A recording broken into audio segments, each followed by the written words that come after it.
Maglagay na tayo ng mantika. Kunti lang. Susunod na natin yung ating bawang. Sibuyas. Luya. Dagdagan natin yung luya. So, bago masunog ang ating sibuyas, luya at bawang, isusunod na natin yung ating Chinese onion.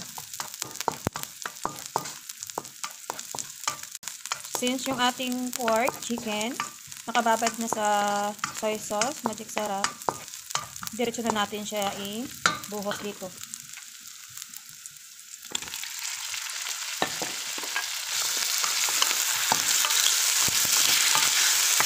Tiyari lang natin siya ng mabuti at takpan.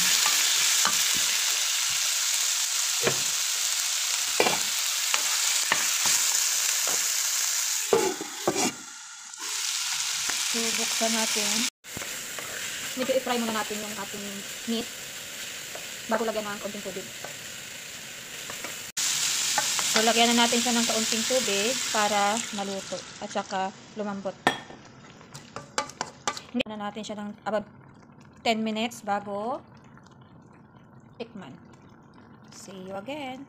After 10 years. 10 minutes and above. Meron akong nilagay dito na pamintang, durog at saka sili. So, ilalagay natin siya. Tapos, lagyan na natin siya ng dagdag na toyo. Yung toyo ko sa ulan dyan.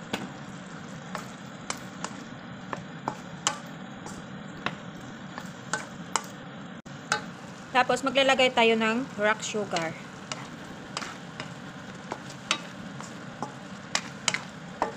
So, ihalo lang natin ng mabuti hanggang sa maduling. Joke lang. Luto na tong ating mga ang ating pork at chicken. Luto na yan. Then, dagdagan na natin siya ng kaunting suka. Suka na gamit ko dito, syempre, servers 1. So, takpan natin for a while. Charan! Dagdagan na lang natin siya ng kaunting oyster sauce. And then, okay na siya. Pwede na tayong kumain. Ihalo lang natin ng maigi yung oyster sauce. Then, turn off the electric stove. Pwede natin ma-turn off yung electric stove. Okay na! Huwag natin siyang tuyuin.